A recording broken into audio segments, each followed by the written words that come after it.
The early daylight had barely appeared above the skyline, spreading a gentle amber glow across the peaceful highway cafe.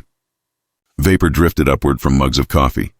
The deep rumble of motorcycle engines permeated the cool morning atmosphere, while the scent of gasoline, fried pork, and worn leather surrounded the Hells Angels motorcycle club members who'd paused for their morning meal. Their appearance was intimidating. These were individuals most people would avoid encountering. Yet underneath those leather garments, each carried life experiences no stranger ever inquired about. Their shared amusement reverberated off the polished metal of their bikes until a sharp, frantic scream interrupted the moment. All heads turned. A small child wearing crimson clothing came sprinting through the parking area, her footwear sliding on the frozen ground, her disheveled auburn locks trailing behind. Tears and grime marked her face and terror cracked her voice. "I'm begging you!" she yelled, her hand extended, finger gesturing toward the highway. "They're attacking my mother. Someone please assist her." The crowd became motionless. Her weeping was so genuine that even the motorcycle noise seemed to cease. Several truck drivers by the fuel station glanced over. Yet nobody reacted except a single individual.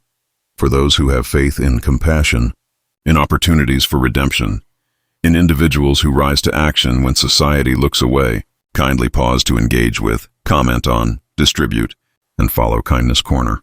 The events that unfolded will renew your belief in human goodness.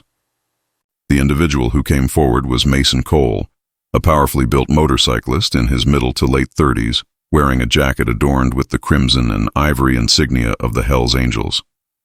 His life had been filled with experiences, physical confrontations, disloyalty, violence, but never an encounter like this with such a child. He lowered himself onto one knee, grasping her quivering hands for stability. "Where can we find your mother?" he inquired gently, despite his voice maintaining its rough quality. The young child struggled to articulate words through her crying, yet she gestured once more along the two-lane highway toward a group of weathered mobile homes partially concealed by foliage. "They're assaulting her!" she cried. "Please go help her."